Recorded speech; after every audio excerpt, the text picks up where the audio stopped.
மகா பரிசுத்த ஆவியானவரே, Blessed Holy Spirit of God, கிருபையின் தேவனே, gracious Father, நீர் வர வேண்டும் என்று நாங்கள் வாஞ்சிக்கிறோம். we welcome you, O Holy Spirit.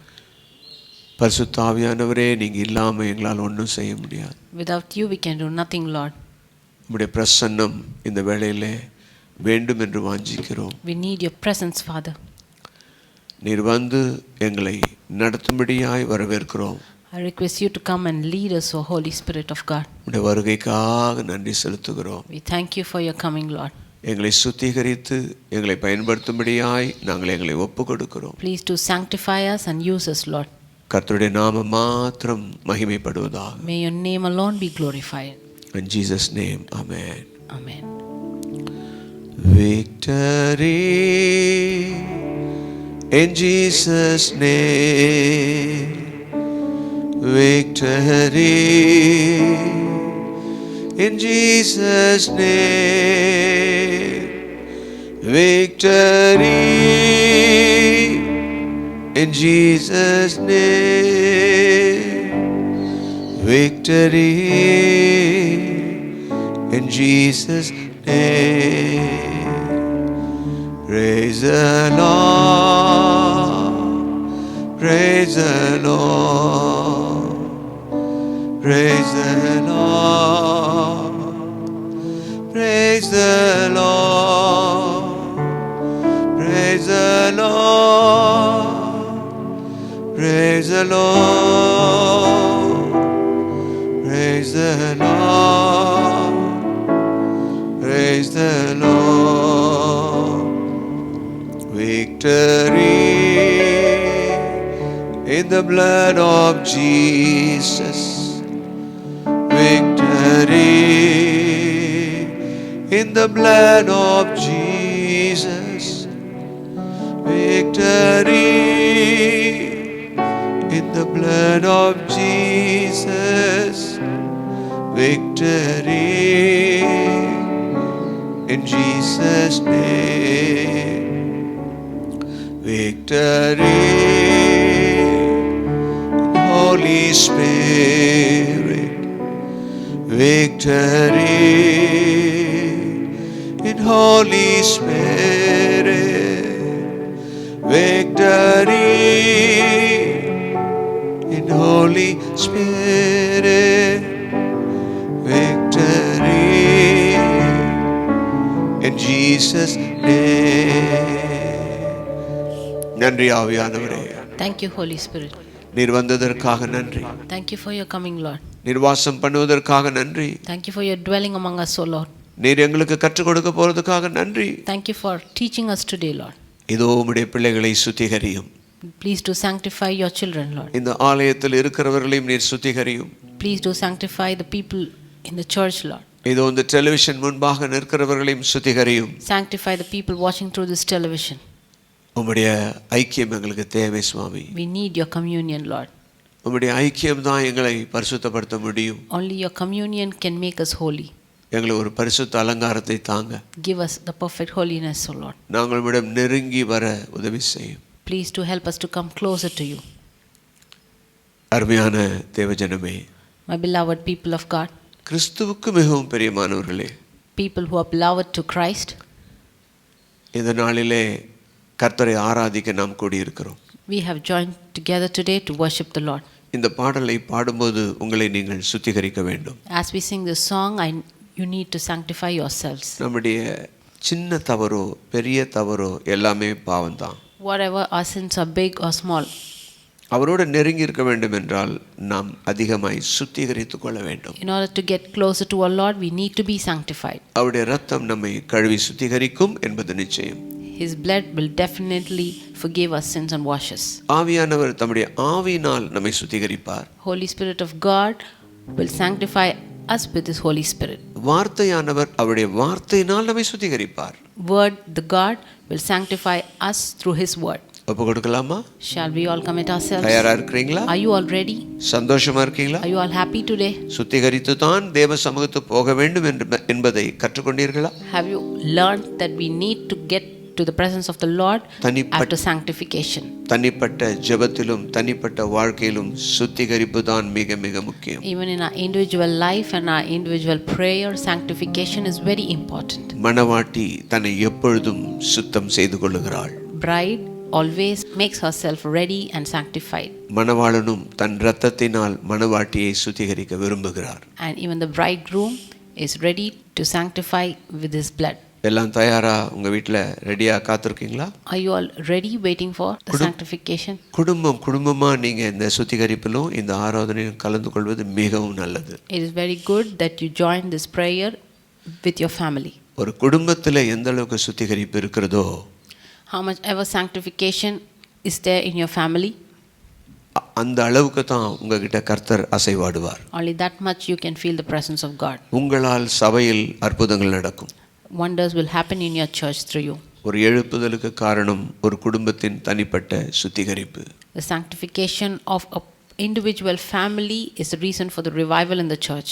இப்பொழுது நாம் சுத்திகரிக்கவும் தேவனை ஆராதிக்கவும் ஆரம்பிக்கலாம். Now we will start to sanctify ourselves and worship our Lord. உம் சமூகமே என் பாக்கியம். Your presence is my gladness. நான் அதுக்காக தான் ஓடி வந்தேன் உம்மை பார்க்கிறதுக்கு. I have come here to see you. அந்த பாடலை பாடும்பொழுதே நாம் சுத்திகரித்து தேவனோடு நாம் ஐக்கியப்பட ஆராதிக்கலாம். As we all sing this song, let us sanctify ourselves and worship and get closer to our Lord. உம் சமூகமே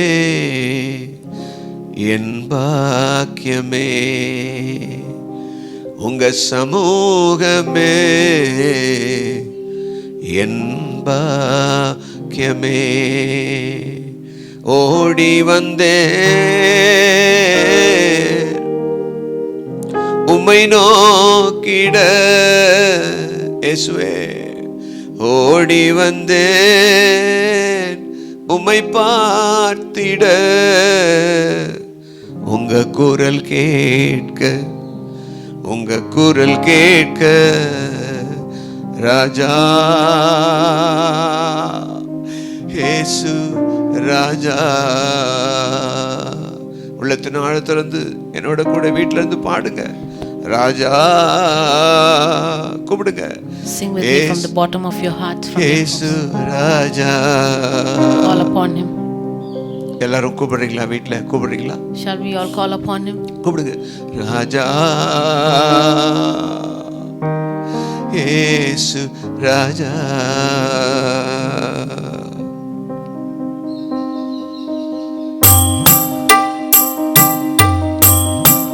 அவர் சமூகம்தான் நமக்கு மிகவும் தேவை. His presence alone is needed for us. அவரோடு நெருங்கி இருந்து வாழ்வதுதான் அவருடைய சமூகம். Getting closer to him and living a life is his presence. அவருடைய அபிஷேகத்துல நிறைந்தால்தான் நமக்கு அவரை பற்றி புரிந்து கொள்ள முடியும். Only when you are filled with his anointing you will understand him better. நல்லா ஆராதிக்கலாமா? ஆமென். We all worship. ஒரு கோடி செல்வங்கள் என்னை தேடி வந்தாலும் உமக்கது ஈடாகுமா? ஒரு கோடி செல்வங்கள் என்னை தேடி வந்தாலும் உமக்கது ஈடாகுமா? செல்வமே ஒப்பற்ற செல்வமே, செல்வமே ஒப்பற்ற செல்வமே, நல் உணவே நாளெல்லாம் எனக்கு உங்க நினைவே, நல் உணவே நாளெல்லாம் எனக்கு உங்க நினைப்பே. சொல்லுங்க, ராஜா இயேசு ராஜா, உனக்காக அடிக்கப்பட்டாரே ராஜா இயேசு ராஜா. என் பாவம் நீங்கிட எடுத்தீரே சிலுவையை, என்னே உம்மன்பு. என் பாவம் நீங்கிட எடுத்தீரே சிலுவையை, என்னே உங்க அன்பு.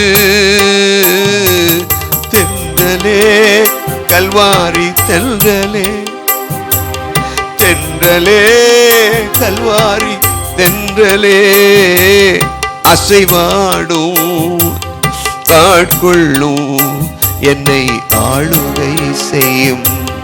அசைவாடுங்க, ஆட்கொள்ளுங்க, என்னை ஆளுகை செய்யுங்க அப்பா. கேளுங்க அப்பா, அப்பா கூப்பிடுங்க பார்க்கலாம். Call upon, can you please? அப்பா வாயை திறந்து கூப்பிடுங்க. Open your mouth and call upon his name. ராஜா இயேசு ராஜா. கழுவ அவருடைய ரத்தம் ரெடியா இருக்கு. His blood is ready to wash you. இந்த நேரத்தில் உங்க பாவங்களை அறிக்கையிடுங்க. So confess all your sins right now. எந்த தவறு இருந்தாலும் சொல்லி என்ன மன்னிச்சிடுங்கப்பான்னு கேளுங்க. Whatever it is, you can confess and ask for his forgiveness.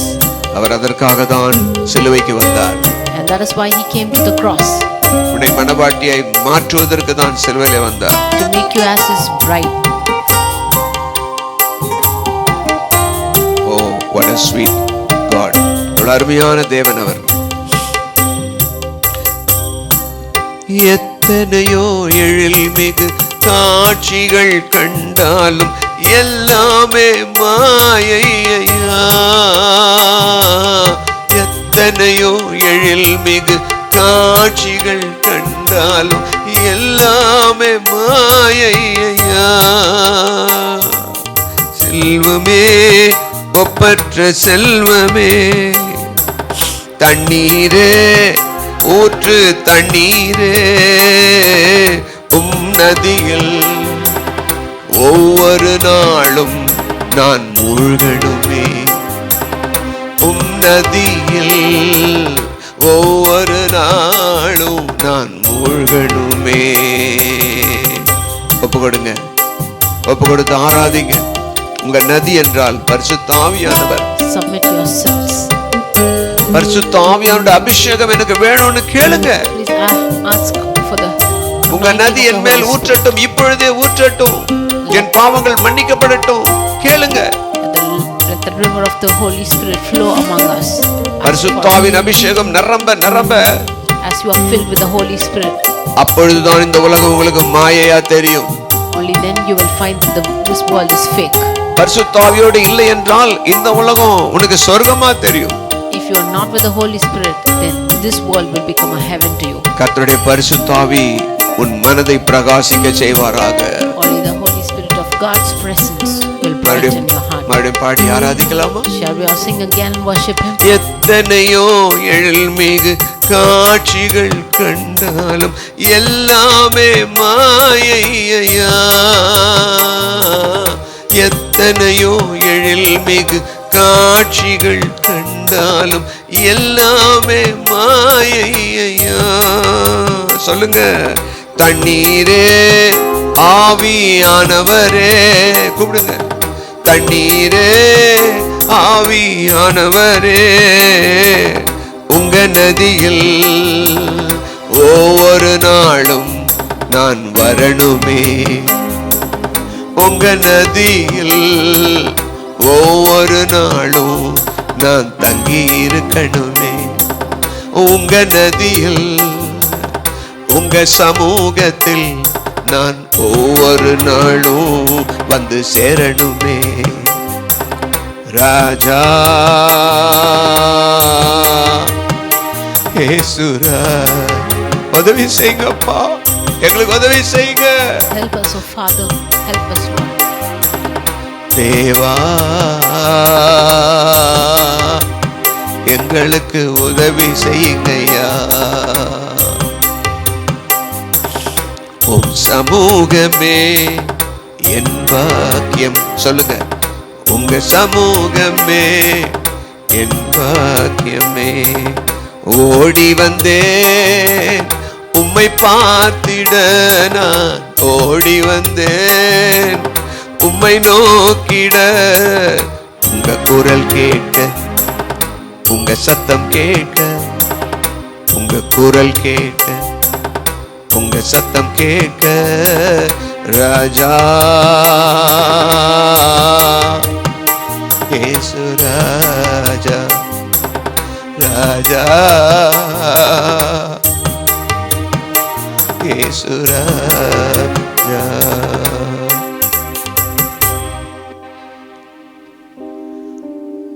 அவருடைய சத்தம் எப்பொழுது கேட்கும்? அவரோட When can we hear his voice? அவரோட நீங்க உட்கார்ந்து தான் கேட்கும். Only when you sit with him you can hear his voice. இந்த பாட்டு பாடிட்டா கேட்டுருமா? If you just sing this song, can you hear him? அவரோடு உட்கார நீ நேரத்தை ஒதுக்க வேண்டும். Only when you spend time to sit with him. அப்பதான் அவரும் உங்க கூட உட்காருவார். Only then he will sit with you. அப்பதான் அவர் பேசுவார். Only will he talk with you then. அப்பதான் ஆவியானவருடைய சத்தம் கேட்கும். Only can you hear the Holy Spirit of God. அதிலிருந்து தான் உன் வாழ்க்கை ஆரம்பிக்குது. Only your life will start after that. அதிலிருந்து தான் கர்த்தர் உன்னை நடத்த ஆரம்பிப்பார். Only after that God will start to lead you. அதற்காக தானே உனக்குள்ள அவர் வந்தார். That is why he came into you. இது நல்லா புரியுதுங்களா உங்களுக்கு? Are you understanding it? இத புரிஞ்சிட்டீங்கன்னா உங்க வாழ்க்கையில ஆசீர்வாதம். Only when you understand you will be blessed. அவரோடு இருந்தா உங்களுக்கு ஆசீர்வாதம் வருகிறது. If you are with him, you are blessed. இப்பொழுதே கர்த்தர் உங்களை ஆசீர்வதிக்க ஆரம்பித்திருக்கிறார். God has started to bless you from now on. இப்பொழுதே உங்க பிரச்சனையை கர்த்தர் தீர்த்து வைக்க ரெடியா இருக்கார். From now on God is ready to solve all your problems. உங்களுக்கு என்ன பிரச்சனை இருந்தாலும் எல்லாத்தையும் தீர்த்து வைக்க அவர் போதுமானவர். Whatever your problem is, he is enough to solve it. உன்னால முடியாத பிரச்சனை வேலையிலோ வியாபாரத்திலோ வீட்டில எதுவானாலும் கர்த்தரால் தீர்க்க முடியும். Whatever your problem is in your workplace or in your family, உங்க குடும்பத்துல வியாதியா? God can solve it. தீர்க்க முடியாத வியாதியா? Are you in sickness? எல்லாத்தையும் கர்த்தரால தீர்க்க முடியும். God can heal you. விசுவாசிக்கிறீங்களா? Do you believe it? உங்க பிரச்சனையை கர்த்தர்கிட்ட கொடுப்பதற்கு தேவ சமூகத்துக்கு வரீங்களா? Are you ready to bring your problems to his presence? கர்த்தர் மேல் நீங்க விசுவாசமா இருக்கிறீங்களா? Are you in complete belief on the Lord? கர்த்தர் விசுவாசமா இருக்கிற உங்களை ஆசீர்வதிக்கிறார். If you believe him, God is ready to bless you. உங்கள் பிரச்சனை இந்த நிமிஷத்திலே கடந்து போகிறது. Your problems are leaving you right now. உங்க பாரங்கள் கர்த்தர் பொறுப்பெடுத்துக் கொண்டார். God has taken care of all your burdens. உங்க ஊழியத்தை கர்த்தர் பொறுப்பெடுத்துக் கொண்டார். God has taken care of all your ministries. உங்கள் தேவைகளை கர்த்தர் சந்திப்பார். God will definitely meet all your needs. ஆனா அவரோட நீங்க உட்கார வேண்டியது அவசியம். But it is important that you need to spend time. அவருடைய ஆலோசனை கேட்க வேண்டியது அவசியம். It is important that you need to listen to his counseling. அதைதான் ஆவியானவர் இந்த நாளிலே நமக்கு கற்றுக் கொடுக்கிறார். That is what the Holy Spirit of God teaches us today. தொடர்ந்து அவருடைய சத்தத்தை கேட்கலாம். Let us continue to hear his voice. கர்த்தர் நம்மோடு பேசுவாராக. May God talk to us. Amen. Amen. கர்த்தருக்கு பிரியமானவர்களே, My beloved people of God, இந்த சந்தர்ப்பத்தை எங்களுக்கு தந்த அருமையான தேவனுக்காக நாங்கள் ஸ்தோத்திரிக்கிறோம். I thank God for this opportunity. இந்த டெலிவிஷன் மூலமாக உங்களை சந்திப்பதில் எங்களுக்கு ரொம்ப சந்தோஷம். I'm so glad to meet you all through this television. நிறைய பேர் எங்களுக்கு ஃபோன் பண்ணி உங்கள் ஜெப குறிப்புகளை சொல்கிறீங்க. So many of you are giving your prayer requests through calls. நாங்களும் அதற்காக எங்கள் குழுவினராய் ஜெபிக்கிறோம். And we are continuing to pray for you as a team. ஆனால் நான் உங்களுக்கு இன்னொரு ஆலோசனை கொடுக்கிறேன். But I would like to give you a counseling. உங்களுடைய விண்ணப்பங்களை நாங்கள் ஜெபிக்க விரும்புகிறோம். We desire to pray for all your requests. ஆனால் அதை விட முக்கியமானது நான் உங்களுக்கு சொல்லித்தரேன். But most importantly than that, முதலாவது உங்கள் ஜெபங்களுக்கு நீங்கள் ஜெபிக்க வேண்டும். I want to say that you need to first of all pray for your prayers. ஏன்னா நீங்க ஜெபிக்கிற ஜெப ஆவி உங்களுக்குள் இருக்கிறது. Because the spirit of prayer is within you. பரிசுத்த ஆவியானவர் உங்களுக்குள்ள இருக்கிறார். The Holy Spirit of God, he is within you. ஜெபிக்க ஆரம்பிக்க உடனே கர்த்தர் உங்களுக்கு சொல்லி தருவார். When you start to pray, immediately the Holy Spirit of God will teach you. ஜெபிப்பதற்கு எப்பொழுதும் ஊழியக்காரரை நீங்க சார்ந்திருக்க வேண்டும் என்பது அவசியம் இல்லை. It is not important for you to always rely upon the pastor to pray. ஆனா நீங்க ஜெபிக்க தெரியலன்னா நாங்க சொல்லி தரலாம். But if you don't know to pray, then we are ready to teach you. ஆனா ஜெபிச்சு ஆகணும், அது உங்களுடைய முக்கியமான காரியம். But you praying for yourself is very important. எங்களுக்கு அனுப்புங்க, நான் வேண்டான்னு சொல்லல. I'm not saying you not to send your prayer requests. நான் அதை விட நல்ல ஆலோசனை உங்களுக்கு சொல்றேன். But most importantly than that, நீங்க எந்த சபையில இருக்கிறீங்களோ, in whichever church you are, அங்க இருக்கிற உங்க மேய்ப்பர் இருக்கிறார்ல, you have your shepherd there, your pastor. அவர்கிட்ட நீங்க முதலாவது உங்க ஜெப விண்ணப்பத்தை கொடுங்க. You first of all need to take your prayer request to your pastor. நான் ஏன் இதை சொல்றேன்னு எங்களை நீங்க கோச்சுக்காதீங்க. Don't get angry that why I'm saying this. எங்களுக்கு ஜெபிக்க முடியும். We can pray. அதை விட உங்க மேய்ப்பருக்கு தான் உங்களை பற்றி அதிகமாக தெரியும். But most important than that, your pastor knows better than us about you. அந்த ஜெப குறிப்பை அவர்கிட்ட கொடுத்து நீங்க ஓப்பனாக பேசி பாருங்க, அவர் எங்களை விட பாரத்தோடு ஜெபிப்பார். Your pastor knows better than us about you, so you can give your prayer request to your pastor to pray for that. காரணம் அதற்கு தான் உங்களை சபையில் கர்த்தர் மேய்ப்பரிட கொண்டு போயிருக்கார். And that is why God has taken you to your church to be under your pastor. நீங்களும் தனியா ஜெபிக்கணும். Even you need to pray personally for yourself. உங்கள் ஜெப உதவிக்காக உங்க பாஸ்டர்கிட்டயும் நீங்க ஜெப குறிப்பு கொடுத்து ஜெபிக்க சொல்லணும். And also you need to give your prayer request to your pastor for your help. அப்போ அந்த ஜெபம் மிகவும் அருமையாய் கேட்கப்படும். And that prayer will definitely be heard. அது மாத்திரம் இல்லை, நீங்க இந்த கிளாஸ் ரூமுக்கு வந்திருக்கீங்க. Not only that, you have come to this classroom now. மிக அவசியமான காரியம் அடுத்தது என்னன்னா, The next important matter is இந்த டெலிவிஷன் முன்னாடி உட்கார்ந்திருக்க அத்தனை பேரும் everybody sitting before this television. குறைஞ்சது ஒரு நாளைக்கு 10 அதிகாரமாவது நீங்க வாசிக்கணும். You need to read at least 10 chapters of the Bible. உங்களுக்காக நாங்க வாசிக்க முடியாது. We cannot read on behalf of you. வேதம் அறியாம நீங்க சபையில வளர முடியாது. Without knowing the Bible, you cannot grow in your church. ஒரு 10 அதிகாரத்தை வாசிங்க. You need to read 10 chapters. ஒரு நோட் புக்ல எழுதிக்கோங்க. And write it down in a note. நான் இதிலிருந்து இது வரைக்கும் வாசிச்சேன், கண்டினியூவா வாசிச்சேன்னு சொல்லி நீங்க உங்க பாஸ்டர்கிட்ட கொண்டு போய் இந்த புக்கை காட்டுங்க. You need to show this book to your pastor, showing him from where to where you have read continually. உதாரணத்துக்கு மத்தேயுல ஆரம்பிச்சீங்கன்னா தொடர்ந்து அந்த 10 அதிகாரத்தை டெய்லி வாசிங்க. For example, if you start to read Matthew, then you need to read 10 chapters continually in Matthews. தொடர்ந்து வாசித்து உங்க மேய்ப்பரிட்ட காட்டும்போது அவர் மிகவும் சந்தோஷப்படுவார். If you continually keep reading it and when you show it to your pastor, he will be very happy for you. அவர் உங்களை உற்சாகப்படுத்துவார். And he will also encourage you. ஏன் தெரியுமா? அவர்தான் உங்க மேய்ப்பர். You know why? Because he is your shepherd. ஊழியங்களாகிய நாங்கள் ஒரு support தான் பண்ணலாம். We as a ministers can only support you. ஆனா உங்களை வளர்க்கிறவர் உங்க சபையில் இருக்கிற உங்க மேய்ப்பர். But your pastor is the one who grows you up. அவர் சொல்றத கேளுங்க. You need to listen to him. உங்க பாஸ்டருக்காக ஜெபிங்க. Pray for your pastor. உங்க சபைக்காக ஜெபிங்க. Pray for your church. உங்க சபை அங்கத்தினருக்காக ஜெபிங்க. Pray for all the members in your church. உங்க சபை வளர ஆரம்பிக்கும். And definitely your church will start to grow. உங்க சபை வளர்ந்தா தான் Only when your church starts to grow, உங்க பகுதி ரட்சிக்கப்படும். the place where you live will be saved. ஊழியங்கள் எல்லாமே நாங்க சப்போர்ட் பண்ணலாம். Ministers like us can support you. எந்த ஊழியமானாலும் சபைக்கு ஒரு சாரம் தான் அது. Whichever ministry it is just a support for your church. அது சபையாயிடாது. That cannot become your church. நீங்க நல்லா புரிஞ்சுக்கணும். You should understand it very உங்க clearly. சபை எழும்பினால் தான் தேசம் ரட்சிக்கப்படும். Only when your church rises up will the country be saved. அதுதான் என்னுடைய ஆலோசனை. That is my counseling. அது மாத்திரம் இல்ல, இந்த வேளையில நீங்க எங்களுக்காகவும் ஜெபிங்க. Not only that, you need to pray for us. அப்பொழுது எங்களுக்கும் மிகவும் பிரயோஜனமா இருக்கும். And it will be very useful for us too. இந்த வேத பாடத்தை ஒவ்வொரு வாரமும் நீங்க பிராக்டிஸ் பண்ணணும். Every week you need to practice all these lessons. உங்களுக்கு ஏதாவது டவுட் இருந்தா எனக்கு இமெயில்ல எழுதி அனுப்புங்க. If you have any doubt in this, you can write to me on emails. இல்ல லெட்டர் போட்டு என்ன கேளுங்க. Or you can send me letters and ask me. இல்ல ஃபோன் பண்ணி கேளுங்க. Or you can even call me and ask your doubts. நான் என்னால் முடிஞ்ச நல்ல ஆலோசனை சொல்றேன். I will definitely try to do my best in giving you counseling. போன எபிசோடு பார்க்கும் பொழுதே ஒரு ஊழியக்காரர் எனக்கு ஃபோன் பண்ணார். While watching the last episode, one of the pastors called me up. நான் சோர்ந்து போயிருந்தேன். ஆனா இந்த ஆலோசனை பரிசுத்த ஆவியானவர் எனக்கு கொடுத்து பலப்படுத்தினார் என்று சொன்னார். He told me that he was so low and the Holy Spirit of God touched him and strengthened him through this message. பாருங்க ஊழியக்காரங்க எவ்வளவு வெளிப்படையா என்கிட்ட பேசுறாங்க. Did you see how openly the ministers of God are talking to me? அப்ப ஊழியக்காரங்களாம் வெளிப்படையா இருந்தா தான் சபை வளரும். Only when the ministers of God are open will the churches grow. ஊழியக்காரங்க எல்லாருமே ஈக்குவல் தான். யாரும் பெரியவங்களும் இல்லை சின்னவங்களும் இல்லை. All the ministers of God are very equal. There is no higher and lower. அப்பொழுதுதான் தேவனுடைய சபை வளரும். Only then will the church of God grow. தேவனுடைய சபைக்கு இந்த நாளிலே அவர் अनेक ஆலோசனைகளை கொடுத்திருக்கிறார். God has given so many counseling to the church.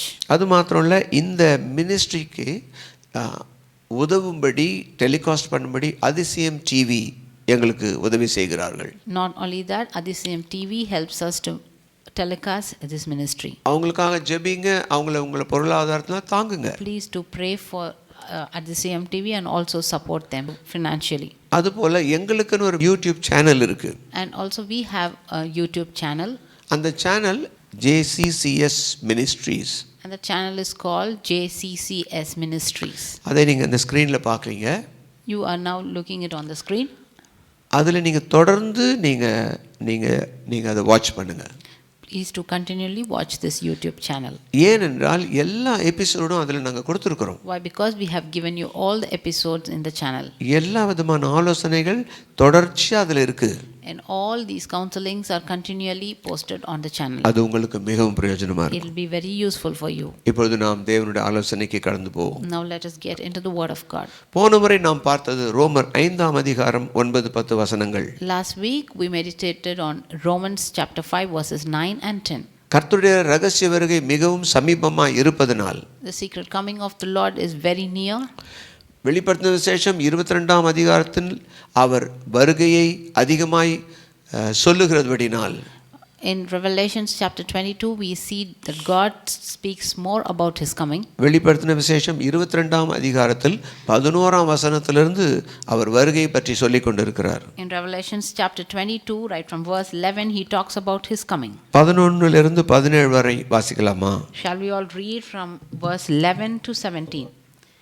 அநியாயம் செய்கிறவன் இன்னும் அநியாயம் செய்யட்டும், அசுத்தமாய் இருக்கிறவன் இன்னும் அசுத்தமாய் இருக்கட்டும், நீதி உள்ளவன் இன்னும் நீதி செய்யட்டும், பரிசுத்தம் உள்ளவன் இன்னும் பரிசுத்தமாகட்டும். இதோ சீக்கிரமாய் வருகிறேன், அவனவனுடைய கிரியைகளின்படி அவனவனுக்கு நான் அளிக்கும் பலன் என்னோட கூட வருகிறது. நான் அல்பாவும் ஒமேகாவும் ஆதியும் அந்தமும் முந்தினவரும் பிந்தினவருமாய் இருக்கிறேன். ஜீவ விருட்சத்தின் மேல் அதிகாரம் உள்ளவர்களாவதற்கும் வாசல் வழியாய் நகரத்திற்குள் பிரவேசிப்பதற்கும் அவருடைய கற்பனைகளின்படி செய்கிறவர்கள் பாக்கியவான்கள். ஆமா, இங்கே நம்ம கவனிச்சு பார்க்கணும். Now we need to listen here. இந்த சுவிசேஷம் வெளியே இருக்கிற நபருக்கு சொல்லல. This gospel is not spoken to people who are outside. இது சபைக்கு கர்த்தர் சொல்லி இருக்கிறார். This is spoken to the church. அப்ப அநியாயம் செய்யறவங்க இருக்காங்க சபையில. So we see that there are people who do injustice. அசுத்தமா இருக்கிறவங்களும் சபையில இருக்காங்கன்னு தான் அர்த்தம். And it means that there are even people who are unholy. அதே வேளையில பரிசுத்தமா இருக்கிறவங்களும் இருக்காங்க. And at the same time there are people who live a holy life. நீதி செய்றவங்களும் இருக்காங்க. And also there are people who do just. அவர் என்ன சொல்றாரு? இன்னும் பரிசுத்தமாகட்டும். What is God saying? Let him be more holy. நீதியாய் நடக்கிறவன் இன்னும் நீதியாய் நடக்கட்டும். He who is just, let him be even more just. அப்ப இன்னும் என்ற வார்த்தைக்கு அர்த்தம் என்ன? So what is the meaning of even more? மணவாளனை போல அந்த அளவுக்கு நாம் பரிசுத்தத்தில் முன்னேற வேண்டும். We need to progress in holiness like a bridegroom. காரணம் மணவாளன் வரப்போகிறார். The reason is the bridegroom is going to come. அப்ப மணவாளனுக்கு ஏற்ற பரிசுத்தமும் நீதியும் நம்முடைய வாழ்க்கையில் இருக்கணும். We need to have the holiness and righteousness that suits our bridegroom.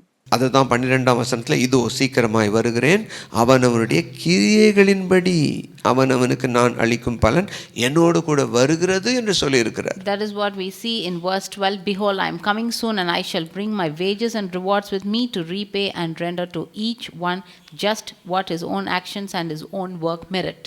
Our வரப்போகிறபடினால், Since God is going to come to us, உங்களுடைய செய்கைகளை என்னுடைய செய்கைகளை அவர் பார்க்கிறார். He is watching on your and my deeds. நாம பேசுறதோ பிரசங்கம் பண்றதோ இல்ல. Not what we talk or preach. நாம என்ன வாழ்க்கையில செய்றோம்ன்றத அவர் கவனித்து வருகிறார். He keeps watching all the actions of our life. அதற்கு தான் பலன் அவர் கூட வருது. And that is why he brings his reward. அது மாத்திரம் இல்ல, 14ஆம் வசனத்துல Not only that, in verse 14, அவருடைய கற்பனைகளின்படி செய்கிறவர்கள் பாக்கியவான்கள். blessed are they that do his commandments. நமக்கு வேதத்தை நல்லா வாசிச்சிருக்கிறோம். We have read the Bible very thoroughly. சிலர் மனப்பாடம் கூட பண்ணியிருக்காங்க. Most of us have memorized it. ஆனா அவருடைய கற்பனையின்படி நடக்கிறவங்கள தான் ஆண்டவர் தேடுறார். But God searches people who walk according to his commandments. படிக்கிறதுக்கும் நடக்கிறதுக்கும் வித்தியாசம் தெரியுதுங்களா? Are you understanding the difference between reading and walking accordingly? இத தான் சரியா புரிஞ்சுக்கணும். This is what you should understand.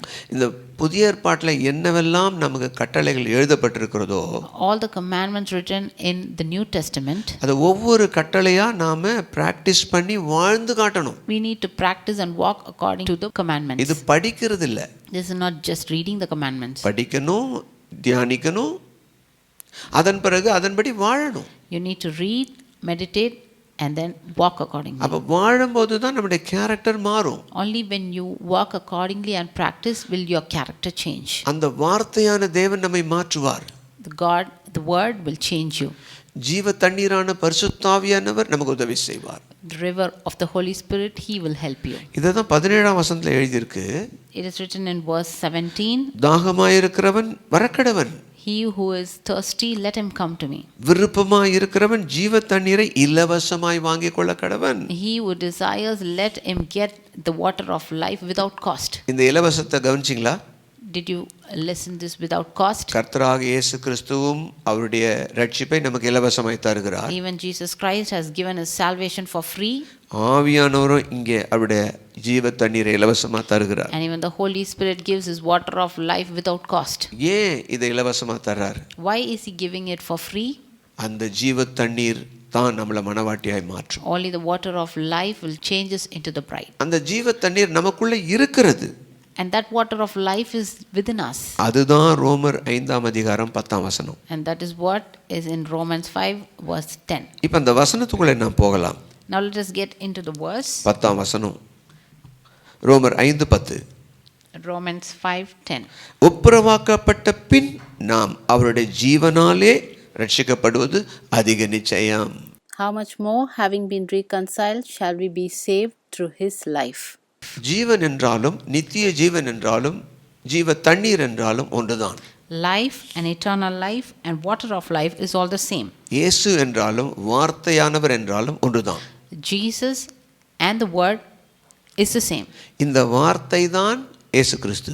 And this word is Jesus Christ. இந்த வார்த்தையை பிரிக்க முடியாது. You can never separate it. இந்த வார்த்தைக்குள்ள ஜீவன் இருக்கு, உயிர் இருக்கு. There is life inside this word. அந்த உயிருக்குள்ள வார்த்தையும் இருக்கு, ஆவியானவரும் இருக்கார். And inside the life is the word and the Holy Spirit. அப்ப இந்த வேதத்துல வார்த்தையானவர் இருக்கிறார், ஆவியானவர் இருக்கிறார். And so in this Bible we see that word of God and the Holy Spirit of God is there. அதனால தான் இந்த வேதத்தை படித்தவர்கள் வாசிக்கிறவர்கள் ரட்சிக்கப்படுகிறார்கள். That is why people who ever read it and meditate it, they are saved. எந்த புத்தகமும் இந்த புத்தகத்துக்கு ஈடு இணை கிடையாது. No other book can match this book. காரணம் இது ஜீவனுள்ள வார்த்தை, ஜீவனுள்ள வசனம், ஜீவ ஆவியானவர் உள்ள இருக்கார். The reason is this Bible is life and the Holy Spirit of God is inside this. அது மாத்திரம் இல்ல, அதே ஜீவன் இப்ப உங்களுடைய ஆவிக்குள்ள இருக்குது. Not only that, that same life is inside your spirit. அதை தான் நீங்க புரிஞ்சுக்கணும். And that is what you need to understand. அப்போ நம்ம ஆவிக்குள்ள இருக்கிற இந்த இந்த ஜீவனாகிய கிறிஸ்துவும், So life, the Jesus Christ who is in our spirit, இந்த வேத புஸ்தகத்தில் இருக்கிற வார்த்தையான ஜீவனும், and the word that is the life inside the Bible, இவரும் நாம இணையும் போதுதான் மறுரூபம் உண்டாகும். both when us and him unite together, then we will be transformed. அதற்கு தான் நாம் அவரை தேடி வர வேண்டும். That is why we need to come in search of him. அவரை தேடாம அவர் கூட உட்காராம நாம ரட்சிப்பில் வளர முடியுமா? If you don't search him, if you don't sit with him, will you ever grow in salvation? நிறைய பேர் சொல்றாங்க, எனக்கு டைம் இல்லை pastor. So many of you say, I don't have any time, pastor. என்னோட ஐடி கம்பெனில எனக்கு 3 shift போட்டு எனக்கு அதிக வேலை கொடுத்துறாங்க There are pastor. 3 shifts in my IT company and I'm so busy. நான் நிறைய சம்பாதிச்சு வேணா உங்களுக்கு ஊழியத்துக்கு என்ன சப்போர்ட் பண்றேன் pastor. I might earn much and I can help you in your ministry நிறைய with பேருக்கு financial. நான் மிஷனரிமார்களுக்கெல்லாம் நான் வந்து காணிக்கை அனுப்புறேன் I pastor. will send offerings to all the missionaries. கர்த்தருக்கு உன் காணிக்கை வேணுமா, நீ வேணுமா? Does God need your money or you? காணிக்கை பரலோகத்துக்கு போகுமா, நீ பரலோகத்துக்கு போகணுமா? Do you need your offering to go to heaven or you need to go to உன் heaven? காணிக்கை பரலோகத்துக்கு போகாது. Your offering will never enter the heaven. அதை விட உன்னைத்தான் கர்த்தர் நேசிக்கிறார். Most importantly, God loves you. அப்ப நீ தான் நேரத்தை ஒதுக்கணும். So only you need to spend time with God. அதுக்கு தான் இன்னைக்கு பாட்டு பாடணும், தேவ சமூகம். And that is what we sang today, God's presence. தேவ சமூகம் என்றால் God's presence means தேவனோடு இணைந்திருக்க ஒரு தனி இடத்தை நீ முதலாவது தேர்வு செய்யணும். a separate place need to be chosen to spend time with God. 24 மணி நேரத்துல நீ 1 மணி நேரமாவது நீங்க கண்டிப்பா ஒதுக்கி தான் ஆகணும். In all the 24 hours you have, at least you need to spend 1 hour for God. வேலைக்கு போய் சம்பாதித்து குடும்பத்தை நடத்தணும், பிள்ளைகளை காப்பாற்றணும், வண்டி வாகனம் வாங்கணும்னு தெரியுதே. You know better to go to work and earn and spend time for your family.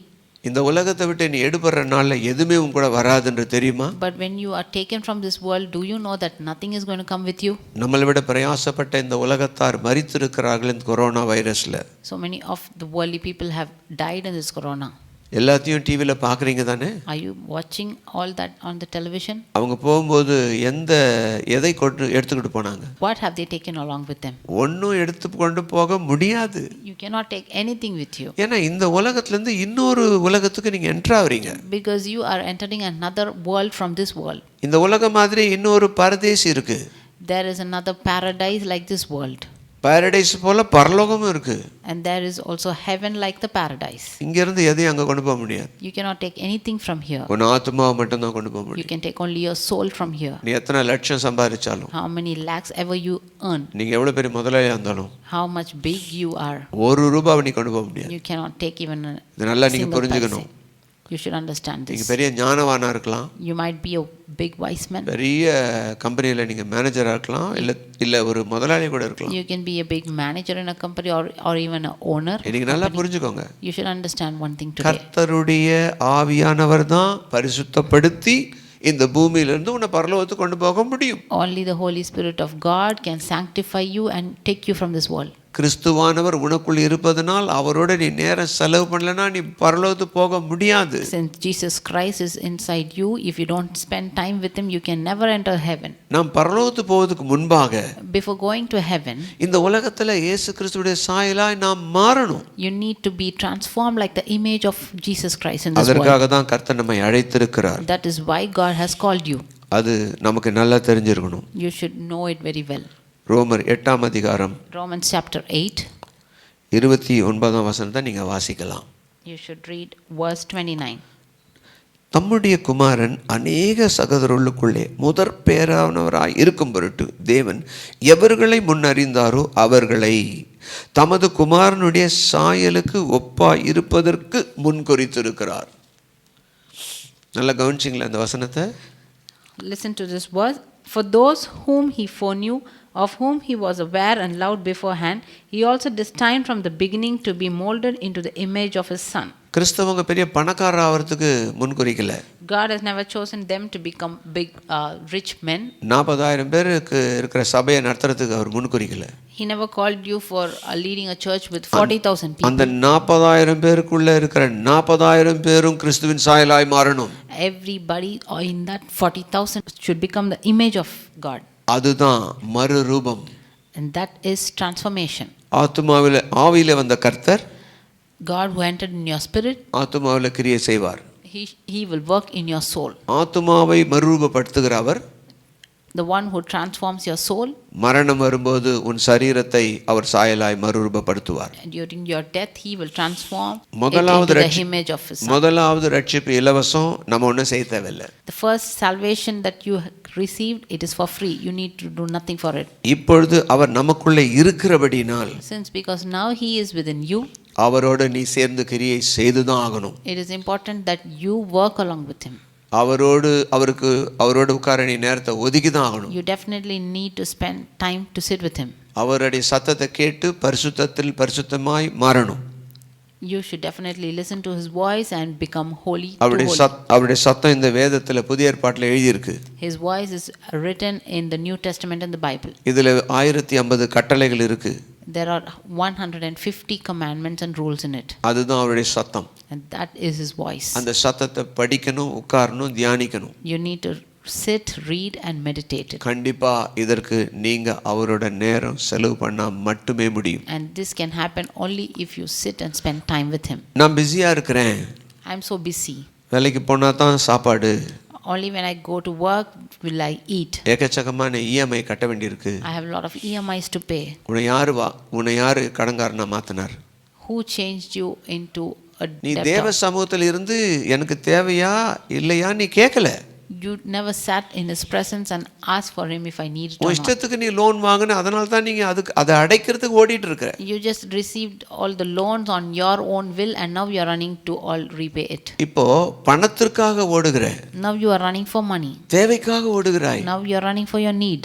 கர்த்தரோட தேவ சமூகத்துல நீ 1 மணி நேரத்தை ஒழுங்கா விட்டிருந்தா If you had spent 1 hour of time with Lord, அவர் சொல்லியிருப்பார், இதை வாங்காதன்னு சொல்லியிருப்பார். He would have definitely told you not to get this. வேற இடத்துல நான் அனுப்புறேன்னு சொல்லியிருப்பார். He would have told you that He will send from some other place. உன்னை உண்டாக்கின தேவனுக்கு உன் வாழ்க்கைக்கு வேண்டிய வழிகளை சொல்ல தெரியாதா? The one who created you, doesn't He know how to lead you? இனிமேலாவது அந்த வாழ்க்கை முறையை மாத்துங்க. At least from now on, please do change your lifestyle. உங்களுக்குள்ள இருக்கிற தேவனோடு நீங்கள் பேச பழக நேரத்தை செலவு பண்ணுங்க. Try to spend some time with the one who lives within you. இதை தொடர்ந்து நாம தியானிக்க போகிறோம். We are going to continue to meditate on this. நம்ம ஒரு வசனத்தை வாசிக்கலாம். We will all read one verse now. 1 கொரிந்தியர் 6ஆம் அதிகாரம் 17ஆம் வசனம். 1 Corinthians chapter 6 verse 17. நீங்க எல்லாம் உங்க வேதத்தை திறந்து வீட்டில் சத்தமா வாசிங்க பார்க்கலாம். Open all your Bibles and read aloud. 1 கொரிந்தியர் 6ஆம் அதிகாரம் 17ஆம் வசனம். 1 Corinthians chapter 6 verse 17. இதிலே ஒரு உதாரணத்தோடு கர்த்தர் பேசுகிறார். Here we see that God speaks with an example. அப்போஸ்தலனாகிய பவுல் சபைக்கு எச்சரிக்கை கொடுக்கிறார். Apostle Paul alerts the church. வேசித்தனம் விபச்சாரம் பண்ண ஒருத்தனை கண்டிக்கிறார். Apostle warns a person who commits adultery, ஆனா அதுல ஒரு உதாரணத்தை வச்சிருக்கார். but he keeps an example in it. நான் வாசிக்கிறேன் பாருங்க. I will read it for you. உங்கள் சரீரங்கள் கிறிஸ்துவின் அவயவங்கள் என்று அறியீர்களா? 1 கொரிந்தியர் 6:15. Do you not see and know that your bodies are members of Christ the Messiah? உங்க சரீரம் உங்களுதுன்னு நீங்க நினைக்கிறீங்க. You think that your body is yours. உங்க அவயவங்களும் உங்களுதுன்னு நினைக்கிறீங்க. You think all your parts of your body is yours. அங்கதான் தப்பு. And that is wrong there. நீங்க அவருக்கு சொந்தம், உங்க அவயவமும் அவருக்கு சொந்தம். You belong to Him and even your body parts belong to Him. அப்ப அந்த சரீரத்தையும் அவயவத்தை நீ பாதுகாக்க வேண்டியது அவசியம். And so it is very important for you to safeguard your body and your body parts. ரட்சிக்கப்பட்ட பின்பு அவர் ரத்தத்தினால் உங்களை வாங்கிட்டாரு. After being saved, He has completely bought you. உங்களுக்கு என்ன ரைட்ஸ் இருக்கு உங்களை நீங்க நடத்துறதுக்கு? What rights do you have to lead yourself? இத நல்லா புரிஞ்சுக்கணும் நம்ம. You should understand this very clearly. அதனால தான் சொல்றாரு உங்க சரீரங்கள் கிறிஸ்துவின் அவயவங்கள் என்று தெரியலையான்னு கேக்குறாரு. That is what he says. Do you not see that your bodies are members of Christ? சபையான நமக்கு தெரியுதா? Church of God, are you knowing it? நிச்சயமா தெரியல. You definitely don't know it. நம்ம நல்லா தெரிஞ்சுக்கணும் இதெல்லாத்தையும். You should know this very well.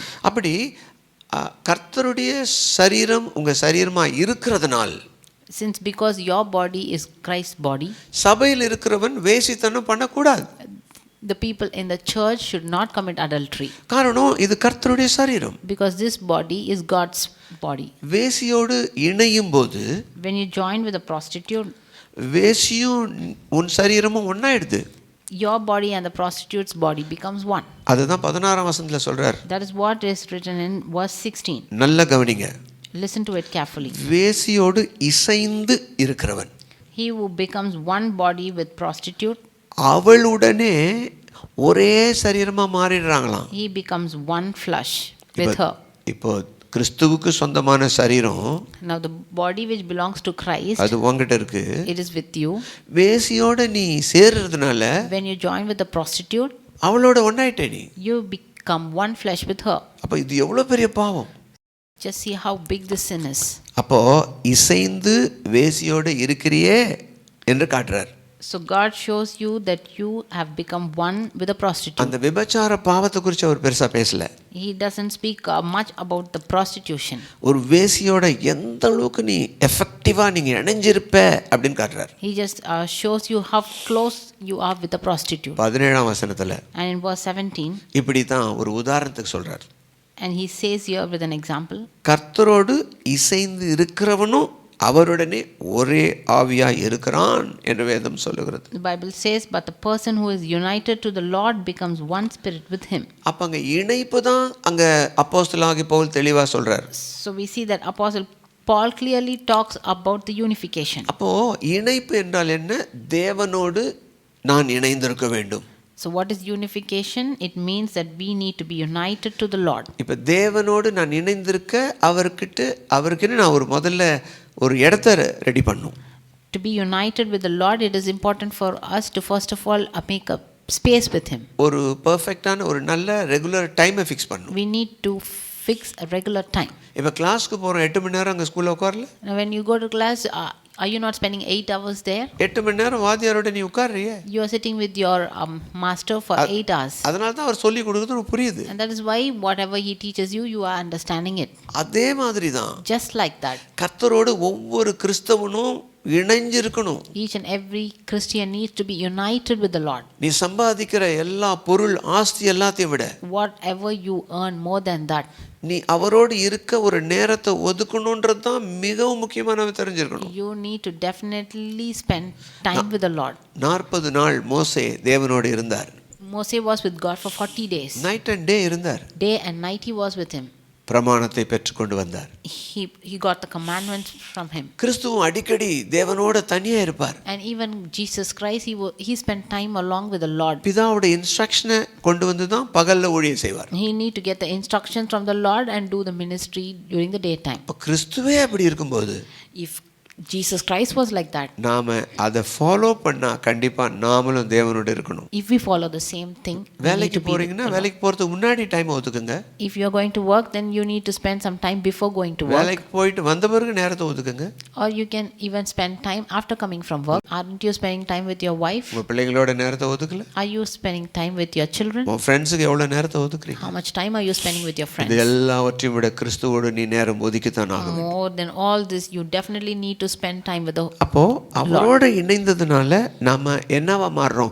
ஒரே ஆவியா மாறுறோம். And since because we are united to the Lord, we become one spirit with him. அப்ப அந்த ஆவியோடு நாம இணைஞ்சு இருக்க So as we are in unification with the Spirit, அவருடைய சத்தத்தை, கிறிஸ்துவுடைய சத்தத்தை நம்ம கேட்க முடியும். we can hear the voice of Jesus Christ. பாருங்க, யோவான் எழுதின சுவிசேஷம் 15ஆம் அதிகாரத்துல In John chapter 15, 4, 5, 6, 7, 8 வசனத்தை நீங்க வீட்ல போய் வாசிச்சு பாருங்க. in verses 4, 5, 6, 7 and 8, you can go home and read it. இப்போ எங்களுக்கு வாசிக்க நேரம் இல்ல. We don't have time to read it ஆனா now. 4ஆம் வசனத்தை நான் சொல்றேன்.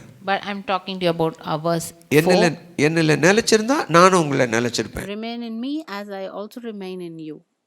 இந்த வேதத்தின்படி வாழ்ந்தா நானும் உங்களுக்கு கனி கொடுக்கும்படி செய்வேன். If you live according to this Bible, I will make you bear fruit.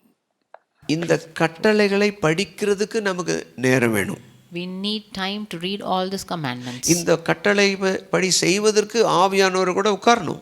You need to sit with the Holy Spirit to walk according to these commandments. ஆவியானவர்களை நடத்துவார். And the Holy Spirit of God will lead you. இதை நீங்க practice பண்ணிட்டு தான் அடுத்த வாரம் வந்து மீட்டிங்க்கு முன்னாடி உட்காரணும். Only after practicing all this you should come next week and sit before the television. முதல்ல சொல்லிட்டோம், இது ஒரு செய்தி அல்ல. I've told you in the very beginning, this is just not a message for you. உங்கள் வாழ்க்கையை மாற்றுகிற பரிசுத்த ஆவியானவருடைய பாடசாலை. These are the teachings of the Holy Spirit that can help you change your lives. இது சின்ன சின்ன காரியம் தான். These are small things. நீங்க டைம் ஒதுக்கி பாருங்க. Just spend some time and see. கர்த்தர் உங்களோடு உட்காருவார். God will definitely sit கர்த்தர் with you. உங்களுக்கு பலப்படுத்துவார். God will definitely strengthen you. கர்த்தர் உங்களுக்கு கற்றுக் கொடுப்பார். God will definitely teach இந்த you. வாரம் நீங்க உண்மையா போய் உட்கார்ந்து ஒரு நேரத்தை 1 மணி நேரமோ 2 மணி நேரம் செலவு பண்ணுங்க. In this week, you please do go and spend some time 1 or 2 hours for the Lord. அதனால உங்களுக்குள்ள என்ன மாறுதல் நடக்குதுன்னு கண்டுபிடிங்க. And just see what are all the changes that occur in you because of நீங்க யார், உங்களுக்குள்ள ஏன் இந்த தடைகள், நீங்க ஏன் வளரலன்னு ஆவியானவர் காட்டி கொடுப்பார். Holy Spirit of God will definitely help you find who you are and why all this are not changing. எப்படி நடக்கணும், எந்த வேதத்தை வாசிக்கணும், எந்த அதிகாரத்தை வாசிக்கணும்னு சொல்லி கொடுப்பார். He will also teach you how to read, what to read, and he will help you in reading it. வசனத்தை வாசிக்கும்போது வார்த்தையானவர் உங்களுக்கு கற்றுக் கொடுப்பார். When you read the Bible word, the God will teach you.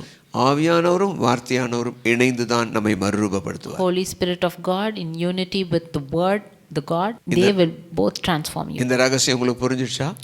Did you understand this இப்படி secret? இருந்தா தான் Only if you are like this, நம் ஆத்துமா தினசரி ரட்சிக்கப்பட முடியும். our soul will be saved each and every day. இப்பொழுது இதை நீங்க பிராக்டிஸ் பண்ணுங்க. Now you need to practice all this. கர்த்தருடைய ஆவியானுடைய பாடலை பாடி நாம் அவரை ஆராதிக்கலாம். Now we will sing a song of the Holy Spirit and we will worship. நாம் ஆசைவனாலனே ஆமென் நீ வாருமே. My beloved bridegroom, I welcome you. இந்த பாட்டு போன முறை நம்ம பாடி இருக்கிறோம். This song we have sung the song last week. காரணம் அந்த ஆசை மணவாளன் உன்னோடு இருக்கிறார். The reason is the bridegroom is with you. உனக்குள்ள இருக்கிறார். He is within you. அவரே வரப்போகிறார். And he is going to come again. உன்னை கொண்டு மத்தியாகாயத்துக்கு கொண்டு போக போறார். He is going to take you to the heavens. சந்தோஷமா? Are you all happy? பாடுறீங்களா? Can you sing with me? Daily பாடுங்க. Sing the song each and ஒவ்வொரு every மணி day. நேரம் பாருங்க. Each and every hour. ஒவ்வொரு you sing the நிமிஷம் song. பாடுங்க. Each and every ஆவியான minute. உங்களை மறுரூபப்படுத்துவார். Holy Spirit of God will transform you as you sing this. ஆசை மணாளனே ஆமே நீ வாருமே, ஆவி மணாளியும் அழைக்கும் ஓசையே, ஓ வேகம் வாருமே என் கர்த்தனே நீ ஆவல் பெருகுதே, அல்லேலூயா கீதங்கள் பாடி பறந்து செல்வோமே. பாடலாமா மனவாட்டிகளே? பாடுங்க. Shall we all sing, brides of God? Shall we all sing together? ஆசை மணாளனே ஆமே நீ வாருமே, ஆவி மணாளியும் அழைக்கும் ஓசையே, ஆசை மணாளனே ஆமே நீ வாருமே, ஆவி மணாளியும் அழைக்கும் ஓசையே, ஓ வேகம் வாருமே என் கர்த்தனே நீ ஆவல் பெருகுதே, அல்லேலூயா கீதங்கள் பாடி பறந்து செல்வோமே. பறந்து செல்லுகிறதற்காக தான் இந்த ஊழியம். This ministry is make you fly. மத்திய ஆகாயத்தில் உன்னை பறக்க வைப்பதற்கு தான் கர்த்தர் இந்த ஊழியத்தை தந்தார். To make you fly in the clouds, God has given this ministry. சபையே இந்த சத்தத்தோடு நீ சேர்ந்து கொள். Church, please to join with this voice. ஊழியரே இந்த சத்தத்துக்கு செவி கொடுங்கள். Minister of God, listen to this voice. உங்கள் கொடுக்கப்பட்ட மக்களை பறக்க செய்வதுதான் உங்களுடைய வேலை. Your job is to make all your people fly. Amen. சுத்த பிரகாசமா துயரின் நீதியாம் சித்திரத்தை எல்லாம் தேசுடை அணிந்தாள், பிதாவின் நாமமே நெற்றியில் ஏற்றவள், புதிய பாட்டுடன் சியோனில் நிற்கிறாள், ஓ வேகம் மாறுமே என் கர்த்தனே நீ ஆவல் பெருகுதே, அல்லேலூயா கீதங்கள் பாடி பறந்து செல்வோமே. குற்றம் குறைகளும் மற்றும் கரைகளும் அற்ற மகிமையை பெற்ற சபையதோ, குற்றம் குறை கரைகள் இல்லாத சபையே கர்த்தர் எதிர்பார்க்கிறார். Church without blemish. சபையே நீ குற்றம் இல்லாதவளா? God expects you கரை இல்லாதவளா? to be blemished. கரை இல்லாதவளாய் மாறி இருக்கிறாயா? Have you become sinless? கர்த்தர் வரப்போகிறார். God is going to come. ஆயத்தப்படு. Please do. அவருடைய வருகையை கோட்டை விடாதே.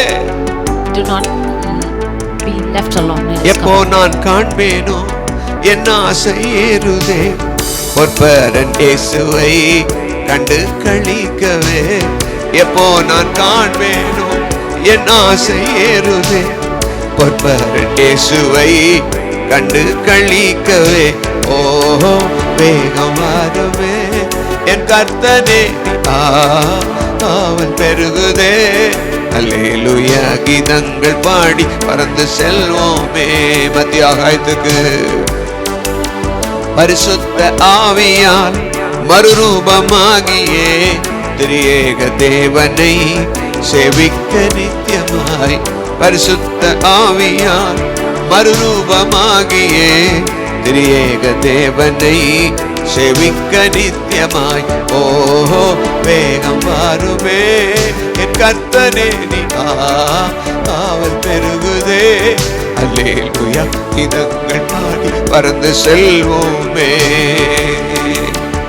பரிசுத்த ஆவியானவர் தான் உம்மை மறுரூபம் மாற்ற முடியும். Only Holy Spirit of God can transform you. பரிசுத்த ஆவியானவருக்கு நீ நேரம் கொடுத்து வாழ்ந்து நேரத்தை ஒதுக்கினால்தான் கர்த்தருனை உயர்த்த முடியும். Only if you spend time with the Holy Spirit of God will God bless you. உன்னுடைய எல்லா தேவைகளையும் விட பரிசுத்த ஆவியானவரோடு நீ இருந்து கற்று வாழ்வதுதான் மிக முக்கியம். More than all your needs, it is important for you to sit with the Holy Spirit of God and learn things. இந்த சத்தியத்துக்கு நான் இருப்பேன், நான் நேரத்தை ஒதுக்குவேன்னு நீங்க அர்ப்பணிக்கிறீங்களா? இன்னைக்கு Are you all surrendering to this voice? உங்களை இந்த சத்தத்துக்கு கான்சிக்ரேட் பண்றீங்களா? Are you consecrating you to this voice? என் குடும்பமும் என்னுடைய எல்லாமே பரிசுத்த ஆவியானவருக்கு தான் சொல்ல முடியுமா? Can you all say that me and my family is for the Holy Spirit of God? கிறிஸ்துவுக்காக என்னை அர்ப்பணிக்கிறேன், என் குடும்பம், என் வேலை, என் தொழில் எல்லாத்தையும் நான் கான்செக்ரேட் பண்றேன் சொல்ல முடியுமா? Can you say that I'm consecrating my family? இப்படி work அர்ப்பணிக்கிறவர்களை for கர்த்தர் Jesus Christ. ஆசீர்வதிக்கிறார். And whoever surrenders to the Lord, God will bless you. கிறிஸ்து தான் எனக்கு எல்லாமே என்று சொல்லுகிறவர்களை கர்த்தர் நேசிக்கிறார். Whoever says that Jesus Christ is my everything, God loves you so much. நீங்க அவருக்கு தேவை, God needs you அவர் உங்களுக்கு தேவை. and you need him. ஒருவரை ஒருவர் விட்டு பிரிய முடியாது. You cannot separate from each other. யாராலும் நம்ம பிரிக்க முடியாது. Nobody can separate. கிறிஸ்துவின் அன்பை விட்டு யார் நம்மை பிரிக்க முடியும்? Nobody can separate us from the love of God. கிறிஸ்துவின் சிலுவையை போல் யார் அன்பு கொண்டு நம்மை நேசிக்க முடியும்? Who can ever love you like யாருமே அவரை போல நம்ம நேசிக்க முடியாது. No one can love like our Jesus Christ. சிலுவையில் கர்த்தர் சிந்தின இரத்தத்தை போல யாரும் நமக்கு சிந்த முடியாது. No one can shed his blood just like Jesus did on the சபையே, cross. கிறிஸ்துவின் அன்புக்கு வா. Church of God, come to the Lord. இயேசுவின் இரத்தத்தை தியானிக்க வா. Come to meditate the blood of Jesus Christ. அவர் வரப்போகிறார். He is going to come back. ஆயத்தமாக எச்சரிக்கையா இரு. Be cautious and be prepared. உலகத்தை விரும்பாதே. Do not keep your love on this world. கர்த்தரை நேசி. Love God. எப்படி நேசிக்கணும்னு ஆவியானவர் கற்றுக் கொடுப்பார். Holy Spirit of God will teach you அவரோட how to love நேரத்தை him. ஒதுக்கு. Spend time with him. அவரோட அமர்ந்திரு. Sit with him. கர்த்தர் கற்றுக் கொடுப்பார். God will teach இதை you. கேட்டுக்கொண்டிருக்கிற ஒவ்வொருடைய வாழ்க்கை மாறப் போகிறது. Whoever listens to this, your life is going to be changed. இதை நடப்பிக்கிற ஒவ்வொரு சபையும் உயர்த்தப்பட போகிறது. And whichever church listens and walks accordingly, the church is going to இதை rise up. ஜனங்களுக்கு கற்றுக் கொடுக்கிற ஒவ்வொரு ஊழியருடைய வாழ்க்கை மாறப் போகிறது. Each and every minister of God who teaches this to your Kristu church, ஆசீர்வதிப்பாராக. God is going to change you. ஆவியானவர் ஆசீர்வதிப்பாராக. Holy Spirit of God is going to bless you. பிதாவானவர் அகமகிழ்ந்து களி கூறுகிறார். Father, the God rejoices in you. நம்மை நாம் தேவனுக்கு ஒப்பு கொடுப்போம். Let us all surrender ourselves கர்த்தர் to உங்களை the Lord. ஆசீர்வதிப்பார். May God bless you. கர்த்தர் உங்களை வழி நடத்துவார். May God lead you. கர்த்தர் உங்களை வழி நடத்துவார். May God guide you. அவரோட உட்காருங்க, Sit with him. பேசுங்க, Talk with him. அவர் சொல்ற மாதிரி நடங்க. And walk according our to what he சத்தத்தை says. கேளுங்க. Listen to his voice. அதுதான் அவருக்கு பிரியம். That is what God loves. கர்த்தர் உங்களை ஆசீர்வதிப்பார். May God bless you. God bless you. மீண்டும் சந்திப்போம். God bless you.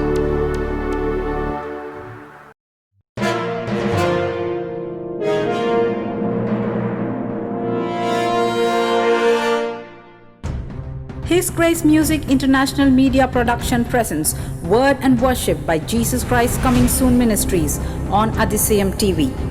Being a reputed music director in South Indian cinema, Brother Mahakumar was touched by the love of God and he accepted Jesus Christ as his Lord and Savior. He gave up his career and started to serve his calling through JCCS Ministries. Obey the word of God and repent. Jesus Christ is coming soon. Be prepared and prepare others is the TV program conducted by Brother Mahakumar. Contact us. Call 98411-80885, 9962850502. Jesus Christ is coming soon. God bless you.